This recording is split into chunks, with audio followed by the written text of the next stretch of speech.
Aujourd'hui, dimanche des Rameaux, la tradition veut que nous célébrions la fin de 40 jours de préparation des cœurs avec une brassée de branches d'olivier bénies par le prêtre.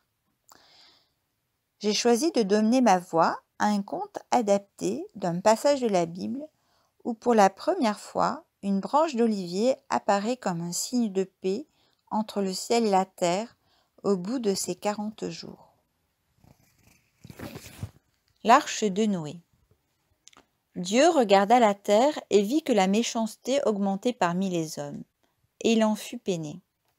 Alors Dieu dit, « J'effacerai l'homme de la terre ainsi que les bêtes, les reptiles et jusqu'aux oiseaux, car je regrette de les avoir créés. » Mais Noé, homme juste et intègre, était resté fidèle à Dieu.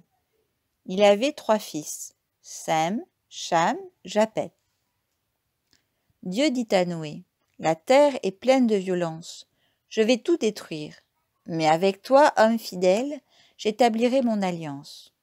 Construis-toi une arche de bois de cèdre. Voici comment tu la feras. La longueur de l'arche sera de 300 coudées, sa largeur de 50, sa hauteur de 30, une ouverture sur le toit et une autre sur le côté. L'arche aura 3 étages. Et moi, j'ouvrirai les vannes des cieux et déclencherai le déluge. J'exterminerai de la surface de la terre tout ce qui a souffle de vie. Tu entreras dans l'arche avec tes fils, ta femme et les femmes de tes fils. De tout ce qui vit sur la terre, tu choisiras pour les sauver, mâles et femelles de chaque espèce, les oiseaux, les reptiles et tous les animaux.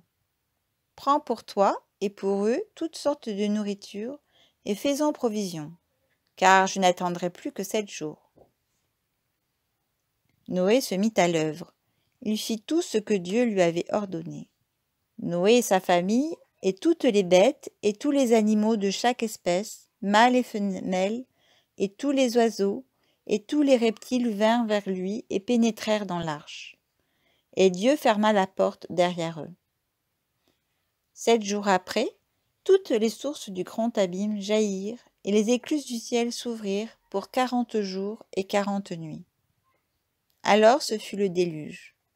Les eaux crurent et devinrent extrêmement grosses. Les hautes montagnes qui sont sous les cieux furent recouvertes, et l'arche flotta pendant 150 jours. Tout ce qui vit sur terre était animé du souffle de la vie, périt. Oiseaux, bétail, animaux, reptiles, hommes, seuls survécurent Noé et ceux qui étaient avec lui dans l'arche. Alors Dieu se souvint de Noé.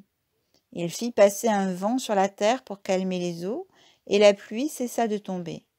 L'arche échoua sur les monts Ararat, et les eaux continuèrent à baisser jusqu'au 10e mois. Et au 10e mois, le premier jour du mois, apparurent les sommets des montagnes.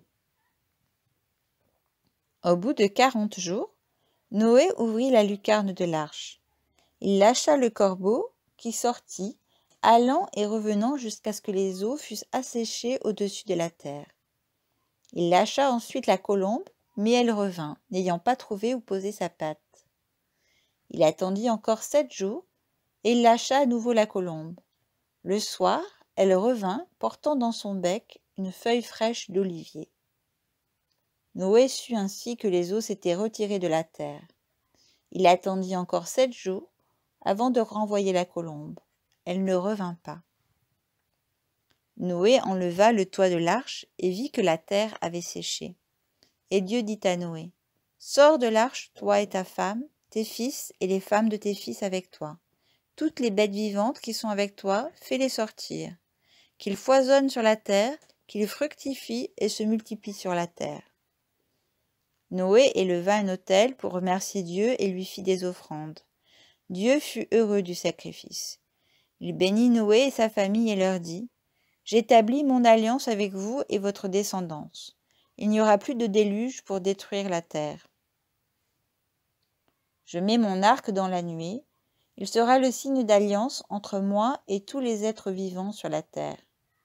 Désormais, et tant que durera la terre, les semailles et la moisson, le froid et le chaud, l'été et l'hiver, Le jour et la nuit ne cesseront point. L'histoire dit que la colombe ne revint pas au 7e jour. Ne vous êtes-vous jamais demandé ce qu'il advint de cette colombe?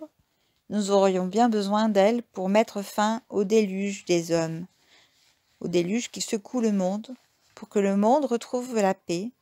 C'est le vœu que nous pouvons porter pour le monde. C'est le vœu que je porte pour lui.